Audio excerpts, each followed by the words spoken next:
This title is Faith Over Fear. Here you go, Mikuni-san. Thank you very much. You're welcome. All right. Good morning, everybody. Good morning. Can we just turn to our neighbor and just give him a high five? Hey, high five, big one. High five. There you go. That's the wrong neighbor. Go to someone else and give someone else a high five. Just say hi. Show them a smile. Give each other a smile. See? Aren't we happy when we're looking at each other? Not just me. Lunch happy. Thank God.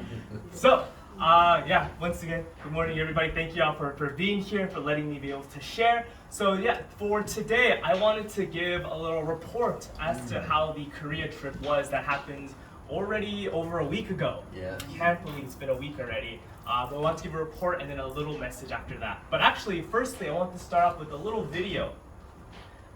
Pastor Josh was crying. This is a little video that Masataka made. If you know Masataka, he's like the big media guy. He's everywhere and nowhere at once. But Masataka made this short little video, so I just wanted to share it. Just clips from throughout that little trip. So. Oh, yeah. That they are chosen by you for one thing, and that is to receive the only by you. God, I pray most of all, the Family Federation, right here in Korea and beyond, in America, Japan, everywhere, the Family Federation can open its hearts. And God, we will not cower in the face of our fear. And God, that our faith will become even louder in all of this, God. Even though our children are suffering, God, we are becoming filial sons and daughters. And we're finally responding in the way that I know our mother has asked us. She told us, why are we afraid? What is there to be afraid of? But God, that we would be able to be bold and courageous in front of those we don't even yet know.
Give a hand to Masataka. That is so Masataka's style too. But yeah, this is. I don't want to play it again. But this is our Korea trip. So firstly, I wanted to give you all a hand of applause for helping making this trip happen.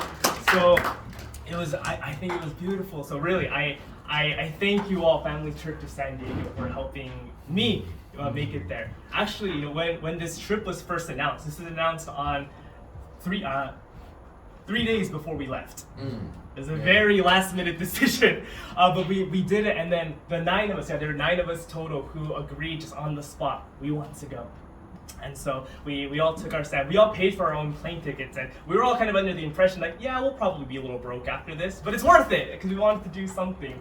But as soon as LA told their church members, and I told Pastor Frank, what I saw was a response in which everybody came and supported financially, spiritually, and so I really wanted to just thank you all for helping us out. All of our trips was completely covered with some food, which we weren't expecting at all. So once again, thank you all so very much. And I really feel that as we went there, this wasn't just the 9 of us representing ourselves, but we represented Southern California. So every single time people would say like, oh, LA Family Church is here, I had to correct them. Nope, Southern California, because San Diego was represented as well. And so I was really happy and grateful to be there. So this is our trip.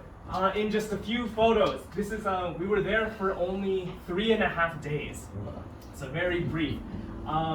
And in preparation for going, we had 3 objectives for this trip. We wanted to firstly just offer devotion, so just simply offer our prayers, our devotion, our jeongseong. Secondly, it was to make allies, make friends. The Korean movement over there does not have too many friends. So how do we make friends? And then thirdly, it was to make media content. And I've been saying this so many times to people about X, is that if we don't write the narrative, then they will. So if we don't use our voice, then the media and the powers that be will decide who we are, what we are, label us what we are. So we wanted to make good content. That's why Masataka made the video, and it was cool. So our activities, right off the bat, it was the 9 of us, but we actually have right here. His name is Daniel Babkin. He is our unofficial 10th member. It was funny because when we right before we came here, we contacted our friends in Korea saying we needed a driver, right? And so apparently in the Seoul church, there's this group chat of unemployed second generation who have time, and they just put in a message saying Americans are coming. They need a driver for touring, for travel. So he came, he accepted this job thinking he was gonna help tourists and helping. We were just gonna have fun and go around to all the sightseeing places.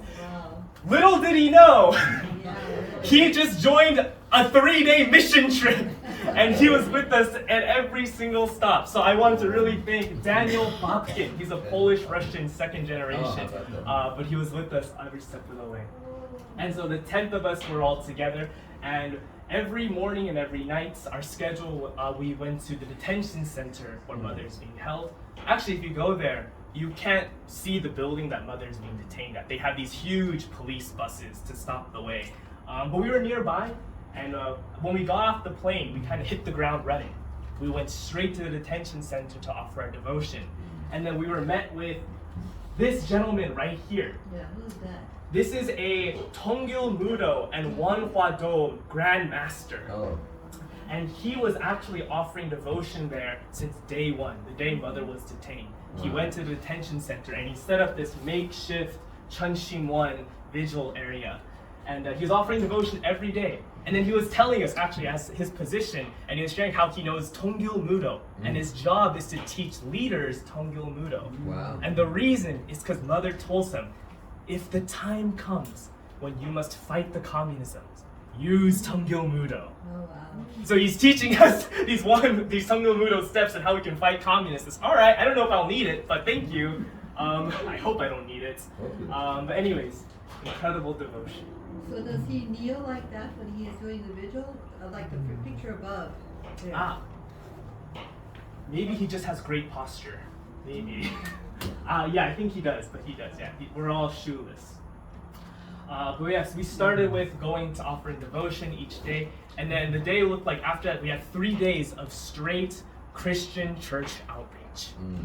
We looked at, we had our team, we had 3 teams. 2 teams we went to the 30 biggest churches in Seoul and we went to talk to them. The 3rd team, which was Pastor Joshua's team, they went to the streets of Korea and they were doing street interviewing and witnessing and just hearing what the Korean people have to say about the situation.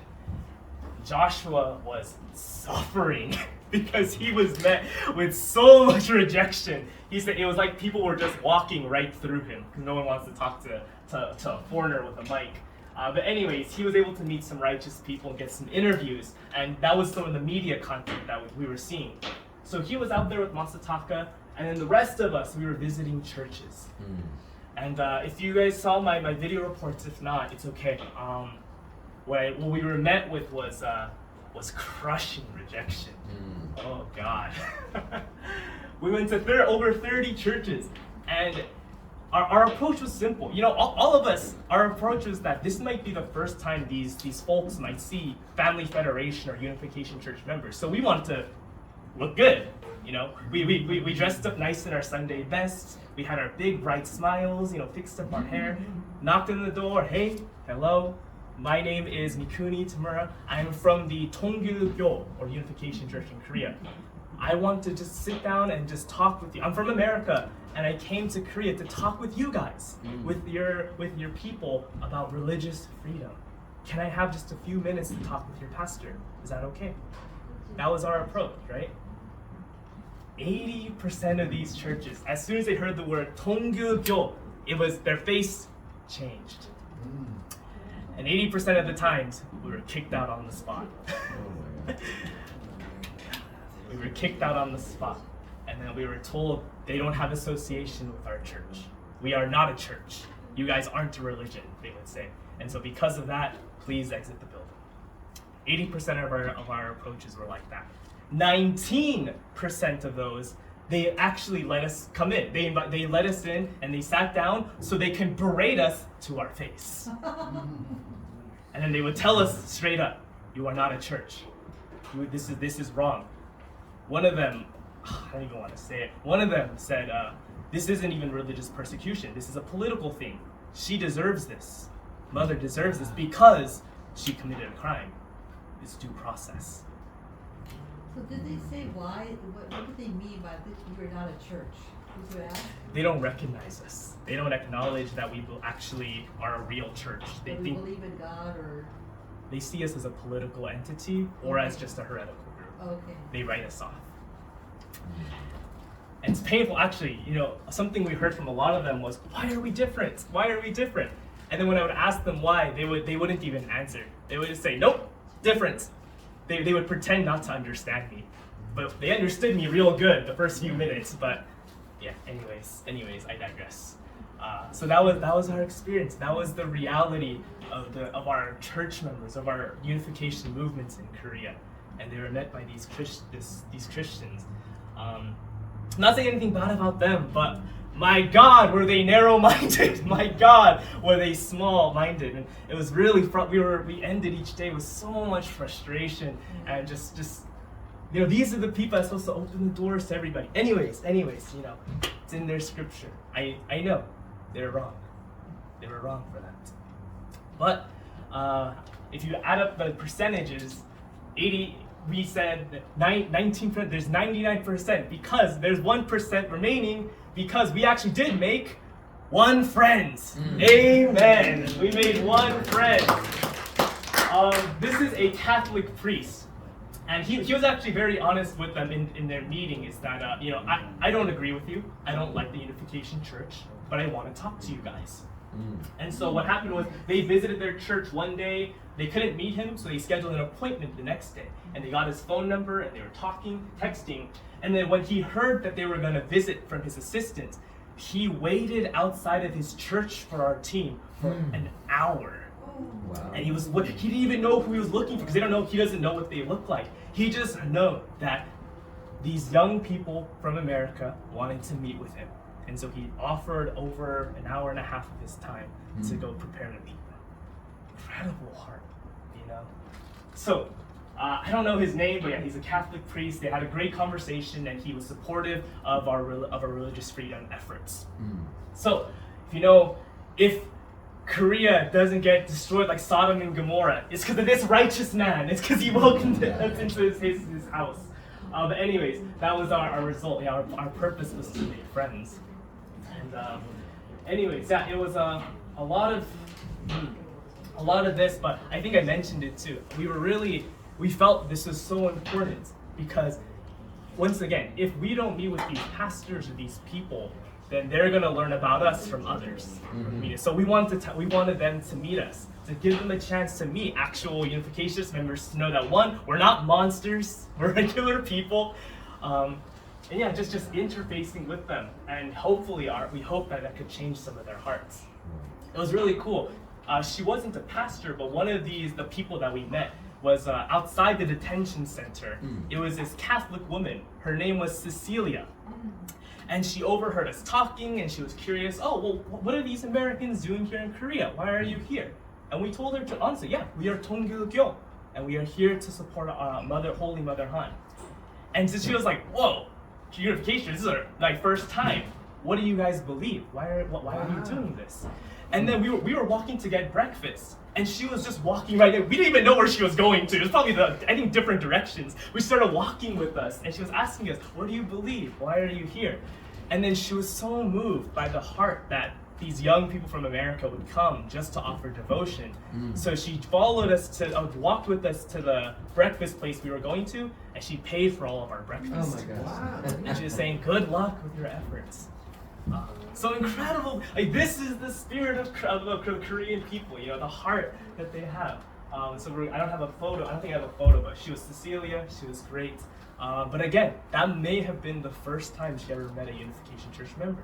And because of that, maybe it changed her heart about who we really are. Yeah. And so again, interfacing, talking with people, it's so important. So, anyways, this was a little bit about our trip. We all did interviews as well, so you might see them on the Family Fight page later on. But yeah, we were making content and media. And it was cool. And we felt not coincidentally, at that time, lots of other people were there too. If you saw from the video, we saw Imboni Prophet Samuel Radebe from South Africa. He just came there. Pastor Mark Burns came there. We had T.L. Barrett, I heard is coming today. It was He was today? there yesterday. He Day was already yesterday. there, yeah. There we go. So all these people were also there at the same time. If you saw, there's this Polish brother named Jonas, who's also doing media. He was there too. And then, lots of people came. And then the day after, they had this day rally in which they had over 1,000 people. This is considered the first public demonstration by our Korean members. Okay. And they had a rally since the situation started. So they had an opportunity to share their voice, and it was covered by so many of the media. If you guys are on X, you saw NBC, the most negative news media against us. They were doing interviews with some of the members there. They picked 2 interviews. Do you know who those 2 people were? The 2 people they happened to talk to and get interviews from was from Reverend Dunkley and Dr. Michael Jenkins. All right, wow. Perfect people for the interviews. Anyways, Reverend Dunkley uploaded his, so if you wanted to go watch it. it's Yeah, out there. so, can I ask I'm sorry. Yeah. So I watched this whole interview that Reverend Nutley had, so that was with a real reporter from a real, That was- it wasn't one of our members. That was NBC. Wow. Yeah, amazing. NBC. Well, it's the same group that just 2 weeks before that, he got Reverend Dunkley's videos, his Songs of Freedom sermon, and they cut it up and they made it into a horrible video about Reverend Dunkley. So that same news channel. Okay. Yeah. They talk about it in the interview too. It's actually kind of funny. Reverend Dunkley is funny. But anyways, not a coincidence that all these things are happening. I think a lot of people, I think this has also shown that really from high levels to as humble as us, we came, and I think we're all offering devotion for our Chumaka Convention Center. So it was a really amazing experience. We were dead tired. We got like 4 to 5 hours of sleep each night. The driver was even worse. He got the least. He got the least. God bless you, Daniel. But yes. That was most of our trip, and then our brief overview. Maybe I'll get into some stories in a bit, but I want to talk about this point about faith over fear. I was really moved by that rally because I believe that rally was an example of our members having faith over fear. You know, our Korean members, it's very difficult for them right now, an incredible scrutiny, and so anyways, them being able to voice their concerns. But this point about fear, right? Fear is a universal thing. Fear is universal. I want to just kind of go over and just a little bit biologically what fear is. So fear is an emotional state in response to perceived dangers and threats. And we respond to it through psychological and physiological responses, right? Very basic. Psychologically, what's happening? Your amygdala, the part in your brain, it's sending a bunch of warning signs to your body, to your brain, and it's triggering your fight, flight, or freeze reaction. And so psychologically, it's sending in all these warning signs and all these flarings. And then if you guys have seen Inside Out, Yes. you guys have seen the movie? You know fear when he's just pressing all the buttons? That's what's happening. It's just all these random things are happening. And then what that's doing is that it's trying to hyper-focus you onto what is the threat and only make blaring signs about that threat. And then once you have that threat recognized, then you have the physiological reaction, which is your heartbeat races. Your muscles tense up, your eyeballs dilate.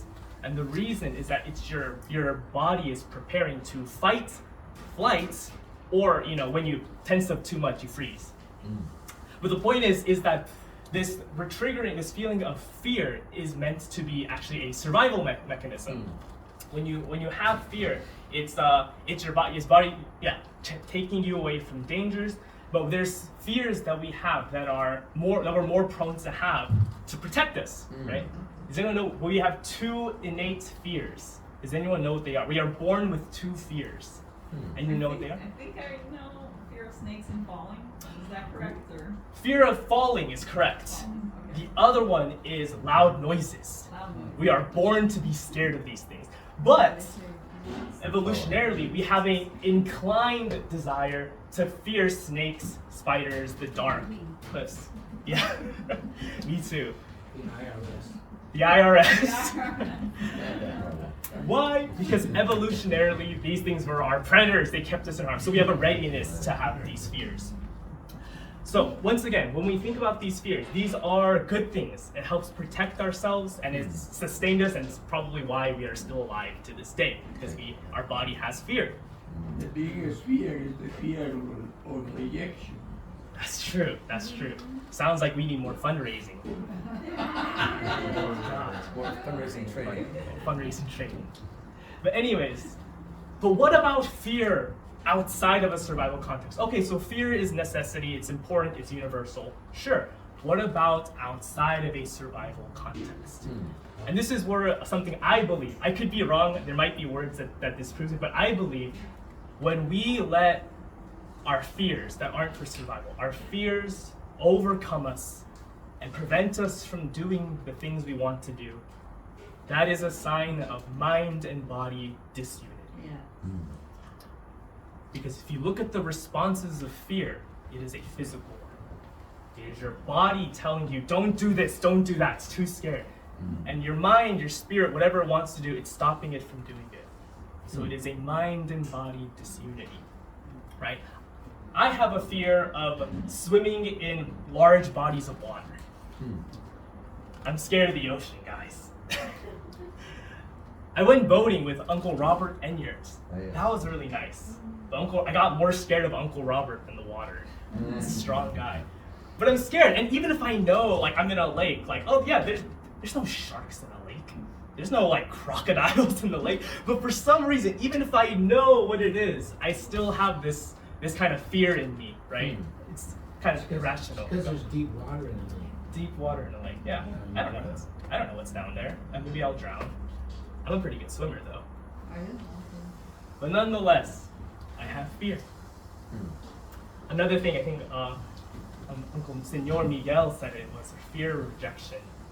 I used to have this fear of witnessing before, right? Sharing my faith. I used to have this fear a lot. Actually, witnessing and campus witnessing has helped me a lot overcoming that. And I learned that actually when you witness to strangers, it's a lot easier because there's always the off chance that you may never see them again. That's a sad thing, but you can to share your faith. It's a little easier. But I think we've all experienced it, right? Witnessing to our friends, coworkers, gets harder. Our family members, this might be the hardest. Right? You don't want to damage that relationship, so you don't want to tread certain waters. But nonetheless, what's holding you back? It's fear. Fear. And so again, I say that fear is a response when our mind and body is not aligned.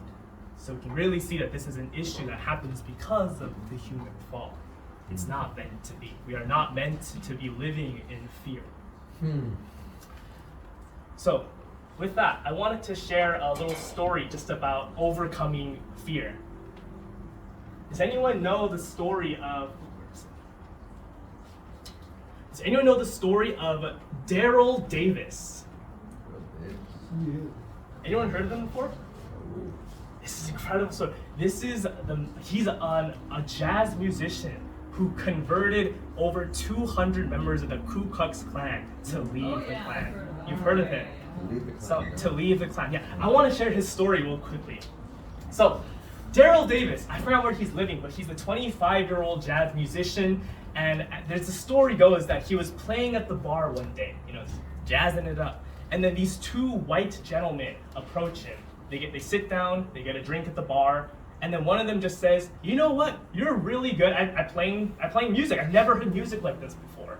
And then from that, him and Daryl, they start having a conversation, and then in their conversation, that white gentleman says, in my 40 years of life, I've never sat down and had a drink with a black man before. And Daryl was dumbfounded. He's 25, he's had drinks with everybody. It's like, why is that so? Why didn't you have a drink with a black man? And then the white guy's friend was nudging him. Tell him. And he tells him, I am part of the Ku Klux Klan. And then Daryl's like, no way, I don't believe you. And then he pulls out his wallet, and then there it was, his license of a Ku Klux Klan member. I didn't even know there was a license. I don't even know what this looks like, but he had it. And then from that point, Daryl realized that this is true. He's a real Klan member. So anyways, they were talking, they had a good conversation, they move on, and then Daryl was left with a question. There is this whole organization that hates people like me, but they don't even know me. How can you hate me when you don't know me? That was his question. He kept asking himself, how can someone hate someone without knowing them? So Daryl, in his journey to have this answered, he decides to learn from the Klan itself. So what does he do? He gets his secretary, or he calls his people, and they contact not just any Klan member, not the state leader. He directly contacts the Imperial Wizard, which is the national level Ku Klux Klan leader. His name is Roger Kelly. Long story short, they sit down, they somehow get a meeting, they meet, and then in this first meeting, Daryl makes it clear, Mr. Kelly does not like him. They don't see each other as equals. He's looking down on them in this meeting. But Daryl, he was persistent. He was determined to learn about Roger Kelly and his ideology. So they keep having meetings. And actually, what he does is, after that, he starts going to Ku Klux Klan rallies and events as a black, and he's sitting in the front row. And so he's listening to all these things. And of course, this picks up headlines, it's a crazy thing. So he's getting more famous, he's getting more popular, but in his news, in his interviews, he's always saying the same thing. I disagree with him. I don't agree, but I need to understand where he's coming from. I need to talk to him more. So as he's kind of having this effort, then suddenly their relationship starts building. They start talking more. And then this Ku Klux Klan member, suddenly he starts going to his jazz band performances. And then suddenly they're going to each other's events. And then they're talking, and they're still talking, and then they're building this relationship. And then again, long story short, this happens for about 6 years. And by that point, 6 years pass. Roger Kelly of the Ku Klux Klan decides that he will resign from his position.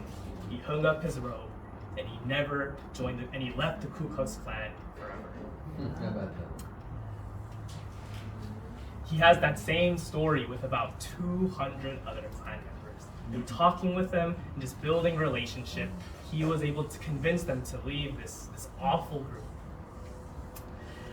And it's an amazing story, He's still alive. He does TED Talks about his experience. But something he said at the end of one of his TED Talks was, hate stems from fear of the unknown. When two people are talking, they're not fighting. When the talking ceases, the ground becomes fertile for violence. So that was his point. And he said at the end too, I'm just some musician. I'm just a guy. If I can do this, so can you. That's what he said.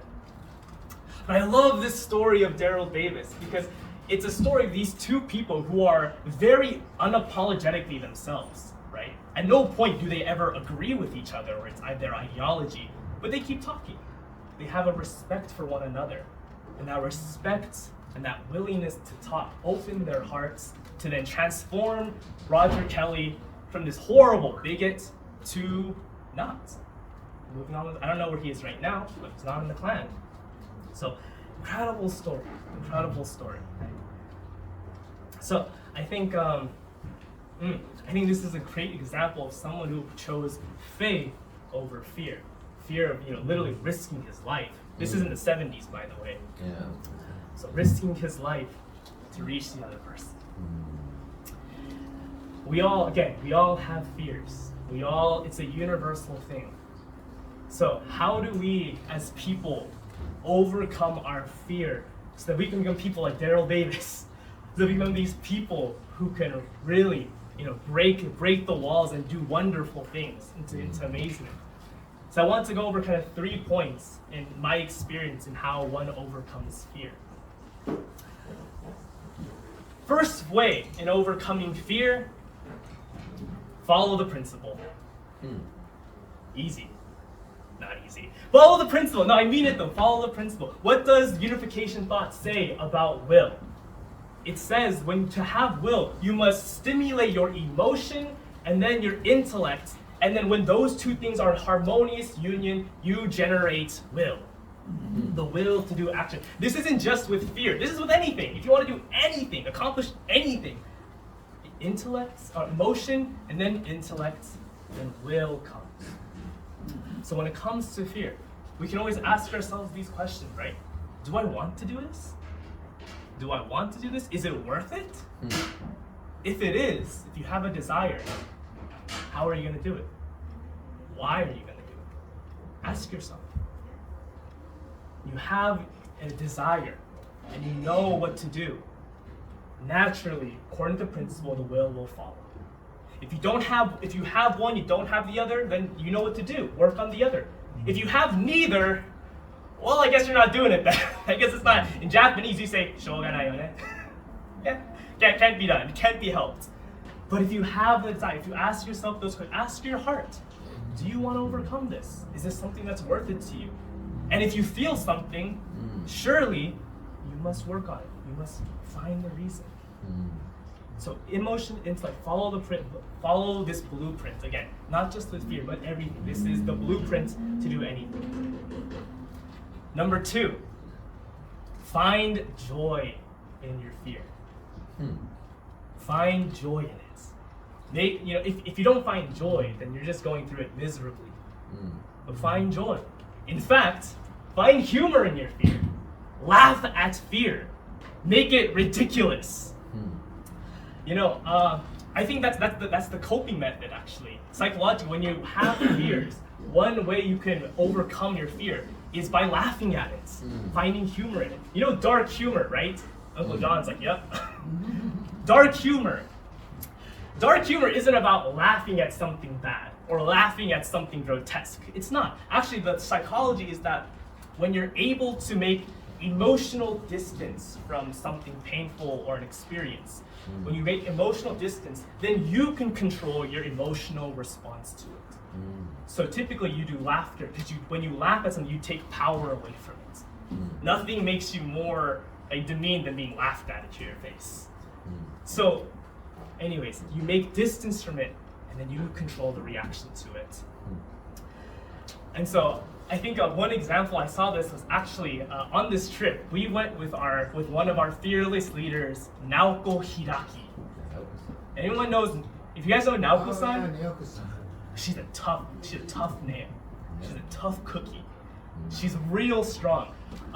There's one instance. We were at this kind of like evangelical conference, and so there's all these pastors, and then there's this one Korean pastor who lives in Japan. And he heard us talking, and so he kind of approached us. Who are you guys? And we told him, we are Tongil Gyo. And then this guy, he scoffs at us. No way this is real. And then he has this, typical response. But the reason why he was so, looking down on us was because he was a former deprogrammer of our church. He told us how he used to kidnap our members and unbrainwash them. Oh my God, I've never met a deprogrammer. I never thought I would. But anyways, he's this deprogrammer, he's telling us the story, and then he's telling us to our face the usual things. You're not a real church, you're not a real religion. How dare you get these young people and bring them into your church? You know what Naoko-san's reaction was? that the whole time he was laughing at us, right? He was really looking down on us. Naoko-san's response, she laughed with him. She started laughing, no way! She was laughing with it. And I was like, so all the young people were kind of in a circle around the situation, because, you know, we're pissed off, you know? How dare you say this to Naoko-san and our mothers? We are angry. But she started laughing with him. And then slowly but surely, you know, she was disagreeing with them. You're wrong, that's not true. But she was laughing, she was smiling. And it was weird, because at some point, he was laughing at us, but slowly he started laughing with us. Like, he was laughing at Naoko-san's comments and jokes, and then they were making jokes together, and then they were teasing each other, and it was weird, but they slowly went from this really kind of tense situation, and it softened. And I really believe it's because Naoko-san was laughing with him. But I think she didn't have this malice in her heart. She took that power away from him, you know, to make us feel bad or insignificant, but she took that power away. I'm not saying you should laugh at people, you know, who's insulting you, but recognize, you know, when you can find joy in that experience. Because of that, we actually had a good conversation. He obviously disagreed with us, but he invited his friend, his other pastor friend, to come meet us. And we had a good conversation, you know, pleasant conversation. Because of that moment, it was able to change his heart, I think, even just a little bit. So when you're facing your fears, you must find joy in it. Another way you can do that is if you overcome your fear with people. It's always more difficult to overcome fear when you think you're doing it alone. The power of what you can do, though, is you don't have to go through it alone. It's ultimately your decision to overcome your fears, but it helps to have someone with you, especially if a fearless leader. Uncle John always calls you Pastor Frank, our fearless supreme leader. Then he does this. Uncle John. If we have fearless leaders like Naoko Hiraki or Pastor Frank, then surely we feel more comfortable, right? Like we can take on the world, right? Do it with people. And don't let them have that power over you. Yeah. Last comments. Pastor Joshua Holmes made a funny comment about it. Yeah, have you guys ever seen Harry Potter before? Do you know when they're in front of the boggart and the boggart turns into their worst fear? Do you remember the name of the spell they use to dispel it? Yes, it's ridiculous. Ridiculous! The spell they use in the movie is ridiculous! And what happens to that boggart, this monster that transforms into your fear, it transforms into something funny, like a clown or their teacher in old lady clothes, and just something silly. But again, the point is, you're ridiculous. You're not scary. It takes power away from your fear. Laugh at it, scoff at it, but don't let it overtake you. So, follow the principle, laugh at it. My third point in how I think I've been learning to overcome fear is fear your regrets more than the fear itself. I'm sure regret is an awful feeling. Oh, I should have done this more. Oh, I wish I had more time to do that. Oh, I wish I could have done this better. Regret is an awful feeling. One of my big regrets growing up was I didn't play sports growing up, actually. I didn't play a lot of sports. And so because of that, watching sports was out of the question. I didn't get the exercise I needed. And yeah, I never got to have those mighty duck moments, you know what I mean? Where you win as a team. I didn't have that. I always wanted that. And I guess you can say I can still do it. I can always join a rec league or something. So I still have time. I can make up my regrets. What about the regrets that you can't take back? What about the ones that you can't resolve after the fact? Our true mother says this all the time. We are living in a golden era, which we are living with these substantial true parents. Mother says this all the time. Don't live with regrets. And she's not talking about anything, she's just saying it. Don't live with regrets. And whatever you do, in your health, in your relationship, don't live with regrets. So, if we think about this time, this special time that we're in, what's something What can we do to not feel regret in this golden era? Don't feel regret. The Bible says in Isaiah, this is during the time of the Israelite exile in Babylon. So at this point, the Israelites, they lost their temple, they lost their king, and they're in the wilderness for God knows how long at that point, and they're suffering. And God, through the prophet Isaiah, says, I said, you are my servant. I have chosen you and have not rejected you. So do not fear, for I am with you. Do not be dismayed, for I am your God. I will strengthen you and help you. I will uphold you with my righteous right hand. For I am the Lord your God, who takes hold of your right hand and says to you, do not fear, I will help you.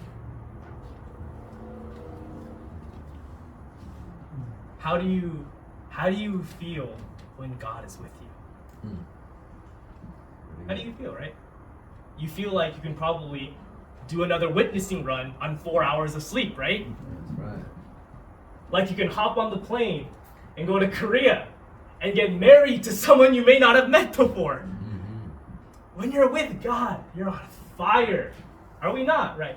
Do we not have fond memories when we felt strongly that God is with us? You feel alive. True Father says that when you're with God, you feel it in every cell of your body. You feel it, you know it, you can taste it, you can smell it, you feel it. So when you're with God, you feel this incredible love, this conviction, and you're not ashamed of it, you're not afraid to show it. You're with God. I can say for certain that we were just talking about this earlier, is those Christian pastors that we met in Korea, they were not with God. They weren't. And it's not me accusing them of their faith, it's not. But if they were, what do you feel when you're with God? Love, conviction. Even if someone disagrees with you, you don't care. Because your faith is not swayed by man. So what were they afraid of? Am I scary? The answer is no. The answer is yes, you can say it. I'm not intimidating. I'm 5'4", small guy, barely athletic. We're not scary. We're with moms. We're in our Sunday best. We're not scary looking. So what are they scared of? Why were they scared of us? They were not with God. So from this experience in Korea, what I felt very strongly was I felt a lot of sympathy for our church members in Korea. Like I said, they're under horrible scrutiny, guys. Masataka, who's been on the ground there, he was telling us how when Unification Church members, if they were to go to a rally or an event, if somehow word gets out that they're a Unification Church member, the press immediately jumps on them. And they say, Unification Church infiltrated X, Y, and Z events. They're promoting themselves at X, Y, and Z events. They just make things up. So that's why if you're ever wondering what's the Korean church doing, it's actually not much, because they're under that level of scrutiny. It's scary to be a church member there. And we know, if you hear the reports, our members are experiencing ostracization, losing of jobs, their young people are getting bullied for associations, the whole 9 yards. When we were visiting these pastors, I was grateful because I'm American and I don't know Korean. I was thinking about this. What would they have said to me if we can speak the same language? I had the benefit of the doubt. So for these members, it does feel like the world is against our Korean brothers and sisters. And that's why I think that rally was so significant. Reverend Dunkley was saying in his video that rally is like those Korean members finally using their voice. This whole time they had other people speaking over them, telling them what they are and what they aren't. And finally they can have a rally, but even then they're still going to be scrutinized. But it was an opportunity. It was an opportunity to have a voice, to share what they really feel. And so, right, and like those in the powers that be, I don't know, you could, whatever you want to call them, the powers that be, the government, these people, news, whatever you make it out to be. But isn't it always the case that those people always label us, mislabel us, misrepresent us, say the wrong things about us? Isn't this true? We're always, the media is always portraying negative things about us. I believe this happens to every marginalized group, right? We see this with the early Christians. You know, I was just talking to Jasmine about this. The early Christians, one of the rumors that were about them was that they were cannibals. That if you join the Christian church, you're suddenly eating each other. And that they're these monsters. In Nazi Germany, the word that they used, they called people subhumans. They're not even human. That's in their propaganda. It's their official term in their propaganda. Subhuman. Disgusting. And nowadays, you know, like right now in anywhere, people throw around the term cult left and right as if it's easy to just dehumanize somebody. As if it's just so easy to just label somebody and tell them what they are and say that they're wrong in this way. As if it's easy. So something I felt was sympathy for our Korean brothers and sisters, but I felt strongly how important our voice as Americans were. On a legal level, right, we have freedom of speech, freedom of religion, we have these foundations, but we're not under that level of scrutiny. Not yet. I hope not ever. We were at some point. But we have this freedom. And I think we can use our voice in a mighty way to expose the wrong that's been being said, the lies that are being spread. And I believe that they are lies. Please prove me otherwise. I've yet to be proven that anything I've read from these news articles is a lie about our church. Prove me wrong. And so, yeah, I'm not saying that you have to go full all on out like Masataka did and make videos and all this media, but what can we do? You know, I think our movement talks a lot about X. You know, X is a means. It's not the end all be all. The social media, you know. I think what could be really impactful and more close to home is talk to the people in your circle. Talk about it with somebody, anybody, you know. Just ensure that when they learn about our true parents, let it be from the beautiful fruit of true parents, not from the garbage on the internet. If we don't make a voice for ourselves, then they will. And what better fruits, right? And what of our true parents too, right? If we don't make a voice for them, what will our true parents, well, our church will be written off, firstly. But what about our true parents? What are they going to be labeled as in history? Ex-cons? Businessmen? No way. True Father says, true love is a heart that gives and gives and wants to continue giving. True love is a love that even forgets that it already gave and gives love again. I have lived my entire life intoxicated in such love. I wanted nothing aside from love, and I threw my entire being into the effort to share love with my impoverished neighbors.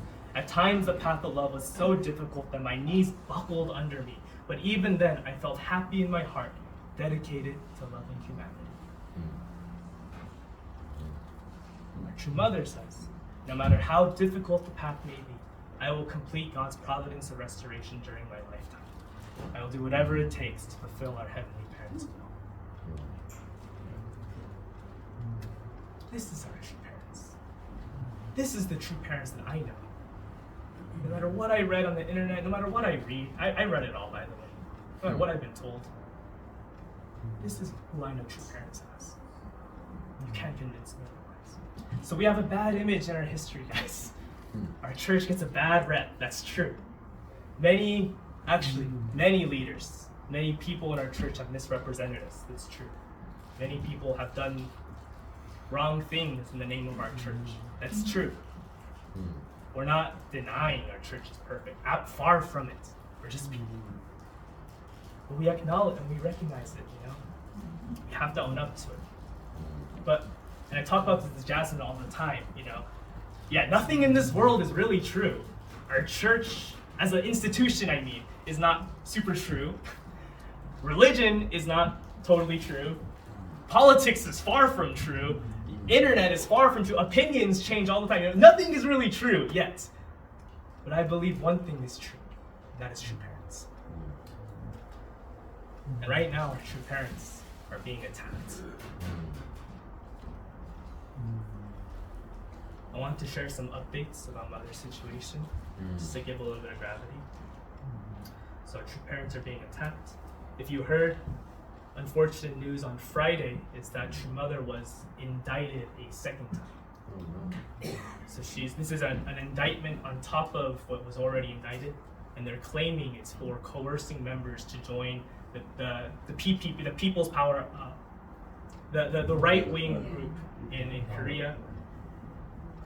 And if you see the number that they say that they convinced us, it's ridiculous because we don't have nearly as many members as the news reports say we do. And they claim we convinced 3 times our membership to join this party. I don't know where these members are, but they claim we did that. And she has been indicted formally. Mother, if you look on the Monarch report, Mother is considered the second oldest person in world history to be indicted. All of the world, the second oldest person. She has been in detainment for 48 days as of now.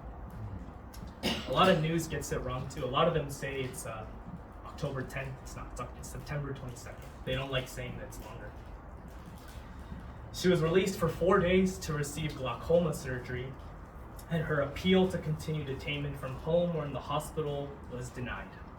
And she is promptly returned to her detention, where she is windowless, bedless, and at 82 years old, she has a heart condition, and she is without medical or personal support staff. Numerous religious leaders, such as Prophet Samuel Radebe, Pastor Mark Burns, T.L. Barracks, and many others have gone and they've met with True Mother. They've had an audience with her. She's very little time to speak with her. But all these leaders, they say the same thing when they meet our True Mother. They tell us, Mother is in good spirits, and she's sharing how she feels that Heavenly Parent is with her. This is the same True Mother who, when her family visit her, time and time again, the report comes out that when they ask Mother, how are you? Mother flips the script. I'm fine. How are you? How is your health? She's asking them how they're doing. The same True Mother who says when she first entered detainment, she told the world her first statement, do not worry about me. Do not pray for me. Please pray and offer devotion for you and your families and the whole Unification family, and that the will of our Heavenly Parents may be fulfilled. I love you, blessed families. That's our True. She's the most amazing person I've ever had the pleasure of knowing. Ever. And so, she's under attack, yeah. And so right now, guys, I think the choice that we're presented at this moment is, we're always given a choice to choose faith or fear. We can always follow the status quo and just hope for something better, just wait for good news to come out. Or we can choose faith over our fear. And this fear can be anything, fear of putting ourselves out there, fear of just being busy, or I know we're all busy. It could be a fear of just not being too busy. But we all have a choice. Will we be able to just wait, follow the status quo, or will we make a difference? Will we use our voice, our unique voice, and we can let somebody know the truth, really, the fruits of true parents? And even if it doesn't have to even be about true parents, just let them feel love, the same love that you felt in your life, being in this community. We have that choice. And so my call to action, I actually have a little bit of homework with everybody, if that's okay. Can everyone just close their eyes? Don't fall asleep. Close your eyes and just think of somebody that you love or you care about. Just think about them. It could be family, a friend, or someone you're sharing your faith with. But just think about somebody and then just think, what can you do this week to let them feel true parents' love? Just think of a way. What can you do? Message them? Get coffee with them? Garden together? I don't know. You can open your eyes. That's your call to action. Whatever you feel called to do when you're thinking, let's find somebody this week that we love and we care about. Let's just share with them true parents' love. Again, you don't have to go the whole 9 yards and tell them, all this content and the whole book, the whole black book, or this whole situation. You don't have to talk about it. But show them true parents love, and just show them that the fruits of true parents are here, and we're still alive, we're kicking well, and their true love is not gonna end. So that's my call to action. I want to help make that environment. So anyways, let's pray for our true mother and choose faith over fear. Thank you. Thank you. Amen.